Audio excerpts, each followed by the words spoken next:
आम्ही आता शांततेचा मार्गाचा टप्पा संपलेला आहे. अरे त्यांनी तुम्हाला 1,40,000 मतं देऊन निवडून दिलाय तुमचा आमदार. लाज वाटायला पाहिजे ना थोडी. पालकमंत्र्याला वेळ भेटू नये याचंच नावं वाटतं. त्यांना असं वाटतं का मेळघाटवाले मेले का आणि जिवंत राहिले का? एवढा निर्दयी माणूस मी अजूनही आयुष्यात पाहिला नाही. पालकमंत्री असताना साधा एखादा फोन, त्याची विचारपूस, त्यांना असं वाटतं इथला आदिवासी, इथला गवळी समाज, इथला भलई समाज मेला तरी चालते, यांना आंदोलन करू द्या, यांच्यावर गुन्हे दाखल करा, अशी एकंदरीत भूमिका पालकमंत्र्याची दिसते. आम्ही आता शांततेचा मार्गाचा टप्पा संपलेला आहे. आता जर सरकारनं दखल जर घेतली नाही तर काही होऊ शकतं, म्हणजे त्याचा अंदाज लागू शकत नाही. आम्ही त्रिशूल घेऊनही चालणार आहोत. या सगळ्या संदर्भात अजूनही 4 वाजेपर्यंत सरकारला आमचं वेळ आहे. 4 नंतर आम्ही काहीही करू शकतो, कुठल्याही स्तरावर जाऊ शकतो. भाऊ, जिल्हा पातळीवरच्या ज्या समस्या होत्या, बहुतांश समस्या सुटलेल्या आहेत. आता शासन स्तरावर नेमके काय मागणी आहे? शासन स्तरावरच्या कर्जमाफीच्या संदर्भात रेग्युलर कर्जदार आहेत त्याचा विषय आहे.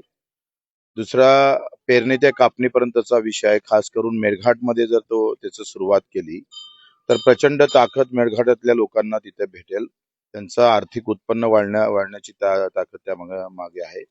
जलसंधारणचे काम म्हणजे प्रत्येक नाल्यावर आणि नदीवर तर पाणी अडवण्याचं काम जर झालं तर प्रचंड कायमची पाण्याची समस्या सुटू शकते. इथल्या शिक्षणाच्या संदर्भातला विषय आहे.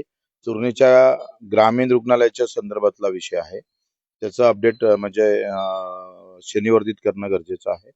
चुरणी तालुक्याचा विषय असणार. तर सगळ्या ज्या महत्वाच्या विषय घेऊन MRGS मध्ये काही बदल करणं गरजेचं आहे. सेमाडोला 3 बसेस ठेवून त्या आजूबाजूच्या गावाला कसं कव्हर करता येईल वाहतुकीसाठी, ह्या सगळ्या विषय घेऊन आणि रायगडच्या आंदोलनानंतर जे मुख्यमंत्र्यांना बैठक घेतली होती त्याच्यातले काही दिव्यांगाचे विषय होते, ते सगळे आज चर्चा आम्ही करणार आहोत. आंदोलनाचा आज 9वा दिवस आहे. महाराष्ट्राचे मंत्री आहेत, पालकमंत्री कुणाशी काही बोलणं झालं? पालकमंत्री मला वाटते बावनकुळे ते इराणच्या युद्धात व्यस्त आहे. त्यांना इकडे वेळ भेटला नाही.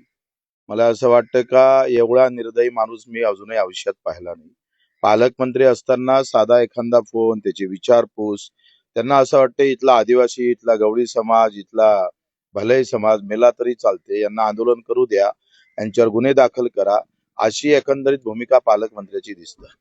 त्यांना एकंदरीत याच्यात राजकारण करायला पाहिजे नव्हतं. आम्ही पुऱ्या दौऱ्यामध्ये कधीही कोणत्याही राजकीय पक्षावर बोललो नाही किंवा सरकारवर बोललो नाही, परंतु ते आता बोलण्यास भाग पडत आहे. पालकमंत्र्याला वेळ भेटू नये एवढी राजकारण करण्यात इथे पिण्याचं पाणी भेटत नाही. साधा आज इथे पाहतो का सलोना चिखलदऱ्याहून 16 किलोमीटरवर आहे. इथे पाण्याची अवस्था पाहिली तर अत्यंत बिकट आहे. आणि अशात पालकमंत्री फक्त राजकारण करत असेल, इथले MP ची वाळू रेती जे येतं ते 0 रॉयल्टीवर येतं आणि महाराष्ट्र त्याच्यावर रॉयल्टी लावतोय. मग तुम्हाला चंद्रपूरची रेती इथं आणायची आहे का? पालकमंत्र्याला वेळ भेटू नये याचंच नावं वाटतं. त्यांना असं वाटतं का मेळघाटवाले मेले का आणि जिवंत राहिले का? अरे त्यांनी तुम्हाला 1,40,000 मतं देऊन निवडून दिलाय तुमचा आमदार. लाज वाटायला पाहिजे ना थोडी तरी. बच्चू कडूंची जी गांधीगिरी होती ती आता संपलेली आहे. बिलकुल संपली. अब त्रिशूल लेके झगड़ा होगा.